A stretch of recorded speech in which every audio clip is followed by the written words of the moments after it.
Que a graça e a paz do nosso Senhor Jesus seja sobre nós. Lucas capítulo 20. Aconteceu que num daqueles dias, estando Jesus a ensinar o povo no templo e a evangelizar, chegaram os principais sacerdotes e os escribas juntamente com os anciãos e lhe perguntaram: diga-nos, com que autoridade você faz estas coisas? Ou quem lhe deu esta autoridade? Jesus respondeu: eu também vou fazer uma pergunta a vocês. Digam, o batismo de João era do céu ou dos homens? Então discutiram entre si. Se dissermos do céu, ele dirá por que não acreditaram nele. Mas se dissermos dos homens, o povo nos apedrejará, porque está convicto de que João era profeta. Por fim responderam que não sabiam de onde era. E Jesus lhes disse: então eu também não lhes digo com que autoridade faço estas coisas. A seguir, Jesus passou a contar ao povo esta parábola. Certo homem plantou uma vinha, arrendou-a para uns lavradores e ausentou-se do país por prazo considerável. No devido tempo, mandou um servo aos lavradores para que lhe dessem do fruto da vinha. Mas os lavradores, depois de espancá-lo, os despacharam de mãos vazias. Em vista disso, enviou-lhes outro servo, mas também a estes espancaram e depois de insultá-lo, despacharam de mãos vazias. Mandou ainda um terceiro, e também a este, depois de feri-lo, expulsaram. Então o dono da vinha disse: que farei? Enviarei o meu filho amado, talvez o respeitem. Mas quando os lavradores viram o filho, começaram a discutir entre si: este é o herdeiro, vamos matá-lo para que a herança seja nossa. E lançando fora da vinha, o mataram. Que lhes fará, pois, o dono da vinha? Virá, exterminará aqueles lavradores e entregará a vinha a outros. Ao ouvir isto, disseram: que tal não aconteça. Mas Jesus, com o olhar fixo neles, disse: que quer dizer então o que está escrito? A pedra que os construtores rejeitaram, essa veio a ser a pedra angular. Todo que cair sobre esta pedra ficará em pedaços, e aquele sobre quem ela cair ficará reduzido a pó. Naquela mesma hora, os escribas e principais sacerdotes procuravam prender Jesus, porque entenderam que ele havia contado essa parábola contra eles, mas temiam o povo. Eles passaram a vigiar Jesus e enviaram espiões que se fingiam de justos para ver se o apanhavam em alguma palavra, a fim de entregá-lo à jurisdição e à autoridade do governador. Então lhe perguntaram: mestre, sabemos que o Senhor fala e ensina corretamente, e não se deixa levar pela aparência das pessoas, mas ensina o caminho de Deus segundo a verdade. É lícito pagar imposto a César ou não? Mas Jesus, percebendo a artimanha deles, respondeu: mostre-me um denário. De quem é a figura e a inscrição? Eles responderam: de César. Então Jesus lhes disse: pois deem a César o que é de César e a Deus o que é de Deus. Não puderam apanhá-lo em palavra alguma diante do povo, e admirados da sua resposta, calaram-se. Glória ao nome do Senhor Jesus por essa palavra preciosa nessa manhã. Lucas capítulo 20, lembrem os irmãos que é continuidade daquele momento que Jesus entrou no templo e purificou o templo, expulsou ali aqueles que tratavam da casa de Deus com desrespeito e fazendo da casa do Senhor um lugar de negociações. E a partir disso, Jesus continua ensinando ao povo. Jesus sempre quer estar nos ensinando. Nós precisamos estar aprendendo com Ele constantemente. Nós somos discípulos de Jesus. Discípulo é um aluno, é um aprendiz, é alguém que está sempre sendo instruído, é alguém que está disposto a reconhecer, ouvir e obedecer o seu mestre. Jesus é o nosso Senhor, Ele é o nosso mestre. E no capítulo 20 inicia dizendo que Ele estava ensinando no templo ao povo e evangelizando. Mas diante disso, há um questionamento da autoridade de Jesus. Os religiosos, aqui no versículo 1, mesmo do capítulo 20 de Lucas, diz: os sacerdotes, os principais, os escribas e os anciãos, ou seja, as autoridades religiosas daquele momento, questionaram a Jesus de quem era aquela autoridade que ele demonstrava ter, de quem vinha a sua autoridade. É muito interessante isso, porque viram Jesus ensinando, Jesus com autoridade purificando o templo. Eles querem saber, eles questionam a autoridade de Jesus. E às vezes nós lemos isso e ficamos surpresos. Como que pode? Essas pessoas não criam em Jesus, não perceberam que Jesus era o Filho de Deus. Amado, eles não criam porque eles não queriam se submeter a Jesus. E às vezes pode estar acontecendo conosco. Questionar a autoridade de Jesus não é só você negar quem ele é, mas é você não se submeter à sua palavra, não estar disposto a ser guiado, ensinado, corrigido, dirigido por Jesus. Eles questionaram a autoridade de Jesus. Há pessoas que questionam a autoridade da palavra, da Bíblia. Há pessoas que questionam as autoridades espirituais que Deus estabelece para que nós possamos tê-las como referências, como pessoas que vão nos ser instrumentos de Deus para a nossa vida. Por que nós questionamos a autoridade de Jesus? Ou por que esses religiosos questionaram a autoridade de Jesus? 3 razões muito simples que eu queria compartilhar. Primeiro, porque não queriam se submeter. Ao invés de eu obedecer uma autoridade, eu posso questioná-la, eu posso questionar o porquê eu tenho que obedecer. Muitas vezes as crianças fazem isso. Os pais dão uma ordem e elas falam: por que eu tenho que obedecer? E às vezes nós estamos assim, não queremos nos submeter, nos sujeitar à vontade de Deus, ao Senhor Jesus. A segunda razão que leva as pessoas a questionar a autoridade de Jesus é porque nós nos sentimos dono de tudo. Nós nos sentimos dono da nossa vida, nós nos sentimos dono das pessoas, dos bens que a gente tem. E o capítulo 20, a partir do versículo 9, Jesus começa a contar uma parábola, dizendo que certo homem plantou uma vinha, ou seja, este homem é o dono da vinha, mas ele arrendou-a para uns lavradores e ausentou-se. Esta vinha aqui pode ser comparada à própria nação de Israel. Deus, ele estabeleceu a nação de Israel para ser uma nação que fosse representante dele na terra. Foi a nação de Israel que recebeu a revelação bíblica. A nação de Israel foi a nação que teve o nascimento do Messias entre eles. E Jesus está dizendo que esse dono de todas as coisas, o Senhor da vinha, plantou a vinha e deu para que nós trabalhássemos na vinha.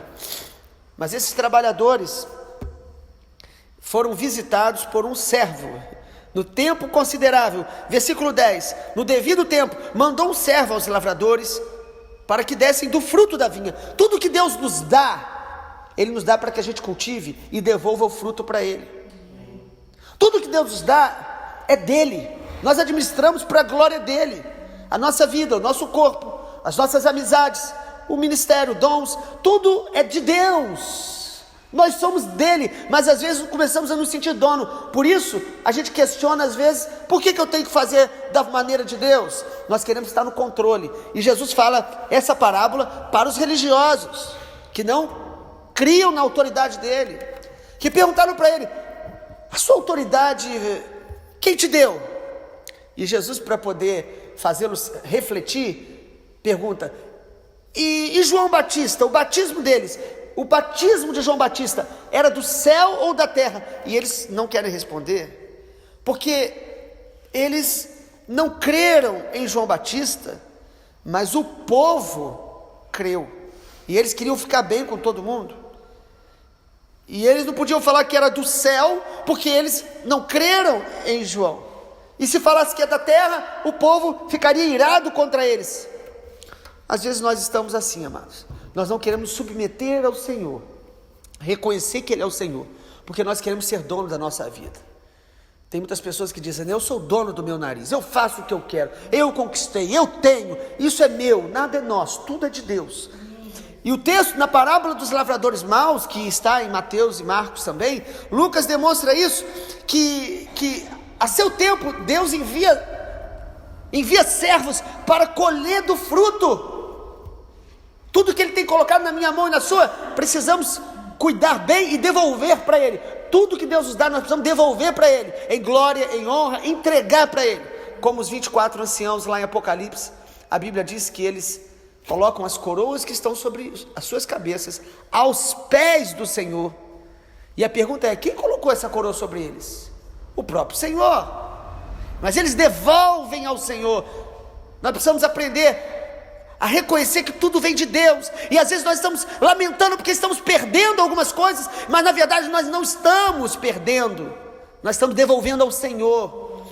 Ele é o dono de tudo. E aí, olha que parábola tão confrontadora.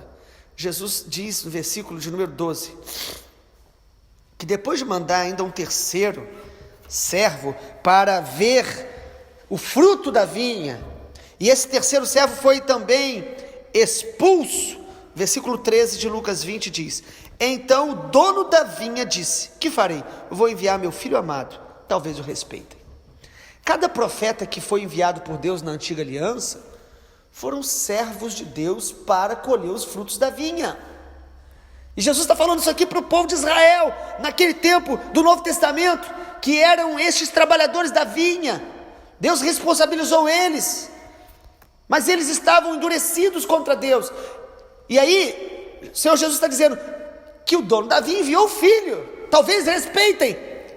Mas olha o que diz o versículo 14: quando os lavradores viram o filho, começaram a discutir, dizendo: ele é o herdeiro, vamos matá-lo para que a herança seja nossa. A religiosidade nos faz ter a falsa ideia de que podemos ser dono da herança que é de Deus. Deus é o dono das pessoas, Deus é o dono dos ministérios, Deus é o dono dos dons, a Ele a glória, a Ele a honra, a Ele o louvor. Mas Jesus, falando para os judeus e os líderes aqui religiosos, diz aqui que eles matariam o filho. Jesus sabia do coração deles, já havia essa intenção neles, e Jesus já diz aqui, olha, eles vão matar o filho, porque eles querem a herança. O homem não quer devolver o controle para Deus, o homem não quer reconhecer que nós somos limitados, pequenos, passageiros. Nossa vida aqui é como a Bíblia declara, como uma folha que logo seca, as ervas. Nós somos passageiros, e por isso nós não queremos submeter a Jesus, à vontade dEle, à santidade dEle, a uma vida para a glória dEle. Amados, que palavra tremenda. E aí no versículo 16 eles dizem, ao ouvir isso disseram: que tal não aconteça? Que tal o quê? Porque o versículo 16, Jesus diz: virá, exterminará aqueles lavradores e entregará a vinha a outros. Sabe o que Jesus está dizendo aqui? Que a vinha seria tirada dos judeus e seria dado aos gentios. Jesus aqui está dizendo que os judeus que se achavam donos, eles pensavam que eles tinham o monopólio de Deus, eles perderiam esta realidade, seria tirada deles, mas o Senhor daria a um povo, que seria a igreja, dentre os gentios, dentre todos os povos, incluindo judeus convertidos ao Senhor, mas não mais a uma nação, a uma etnia específica. O evangelho foi pregado a todos os povos, e a vinha hoje é a igreja do Senhor Jesus, salvos pela graça de Deus, e nós precisamos prestar contas ao nosso Senhor. Ele é o dono da igreja, Ele é o dono das ovelhas, Ele é o dono da nossa vida. E aí, amado, a partir do versículo 20, Jesus tem um outro confronto com esses sacerdotes.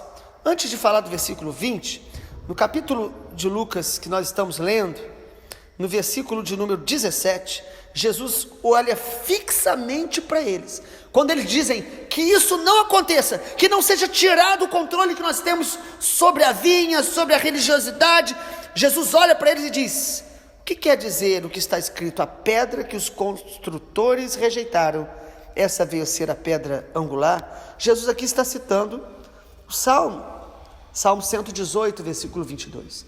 Jesus está olhando para eles e dizendo que a pedra principal era Jesus, é Jesus. Mas os construtores, aqueles que estavam com a responsabilidade de receber a revelação, que eram os judeus, eles rejeitaram a pedra principal, a pedra angular. Eles rejeitaram o Messias. Eles liam sobre o Messias, esperavam o Messias, e até hoje os judeus não creem que Jesus é o Messias, estão aguardando a vinda de um Messias, mas o Messias já veio, e ele voltará.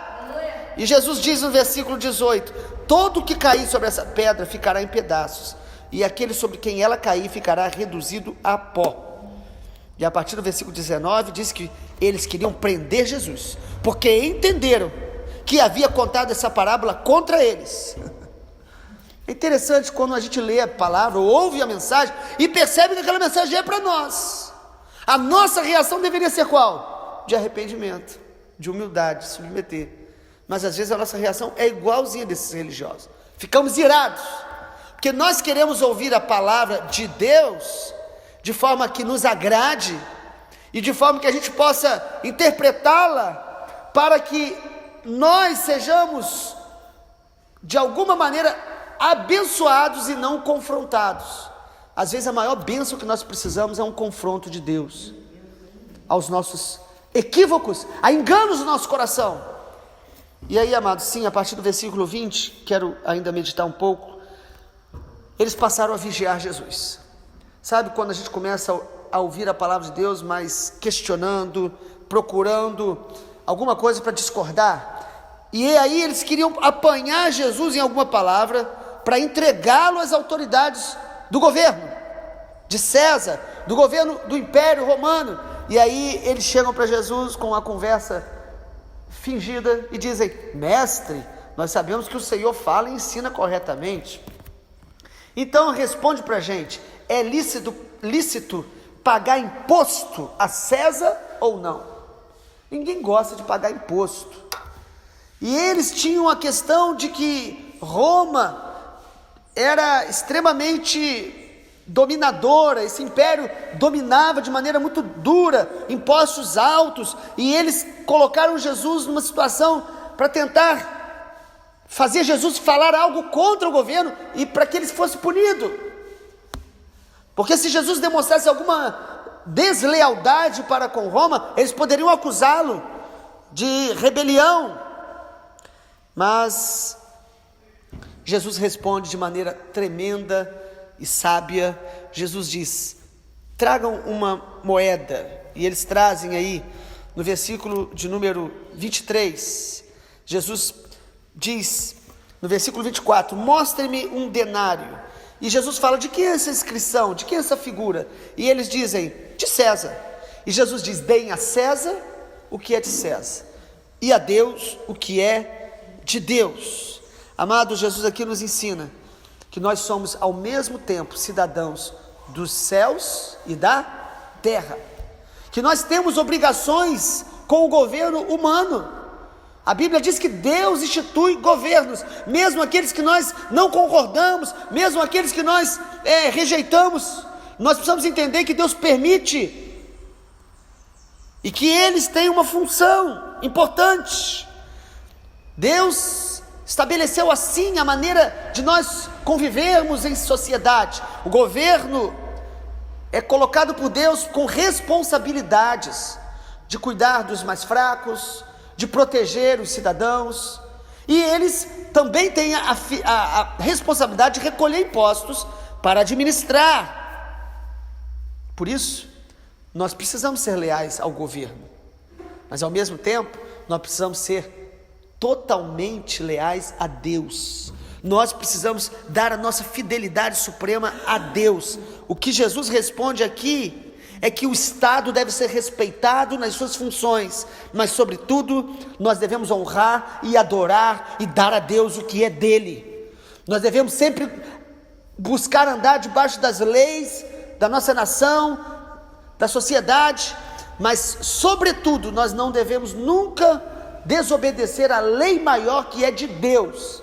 Ou seja, se uma nação decide votar algo e aprovar algo que é contrário à palavra de Deus, a nossa fidelidade a Deus deve ser sempre em primeiro lugar. Mas enquanto isso não ocorre, precisamos ser leais ao Estado e sobretudo leais a Deus. Dê a Deus o que é de Deus, dê a César o que é de César, mas dê a Deus o que é de Deus. Seja fiel a Deus, seja leal a Deus. E amado, a minha oração através desse texto nessa manhã é que nós não tenhamos um coração duro como esses religiosos. Eles eram pessoas que conheciam a palavra. Os escribas, os fariseus, os sacerdotes, eram pessoas que estavam num ambiente religioso constantemente. Eles estavam vendo e ouvindo Jesus pessoalmente, mas o coração estava endurecido para a voz de Deus. Nós precisamos reconhecer a autoridade de Jesus. E nós só reconhecemos a autoridade de Jesus quando a gente sabe quem Ele é. Ele é o Filho do Deus vivo. Ele é o Messias, Ele é o Senhor, e nós precisamos ler sua palavra todos os dias, ouvir os seus ensinamentos com o coração pronto para obedecer e para fazer a vontade dEle em todas as áreas da nossa vida, e nos arrepender quando a palavra dEle contrariar os nossos interesses, as nossas vaidades, as nossas imaturidades. Precisamos nos submeter, porque Ele tem toda a autoridade, Ele é o Senhor, e todos nós vamos prestar contas a Ele, daquilo que Ele colocou para nós administrarmos na sua vinha. Louvado seja o nome do Senhor. Vamos orar? Pai, nós queremos te agradecer, porque a palavra do Senhor, ela é alimento, ela é ensino, ela é correção. Pai, obrigado, porque o Senhor corrige ao filho que ama. Nos dê um coração de filhos, um coração que reconhece a tua autoridade, não uma autoridade de um Senhor que seja déspota, sem amor, apenas buscando os seus próprios interesses, mas que nós possamos reconhecer que tu és o nosso Pai, o nosso Senhor, o Deus Todo-Poderoso, que é perfeito em seu caráter e perfeito em suas vontades, perfeito em sua palavra. Pai, nos ajuda a amar a tua vontade, nos ajuda a amar, ouvir, aprender e ser corrigido, em nome do Senhor Jesus. Nós te pedimos, para a glória de Jesus. Amém, Senhor.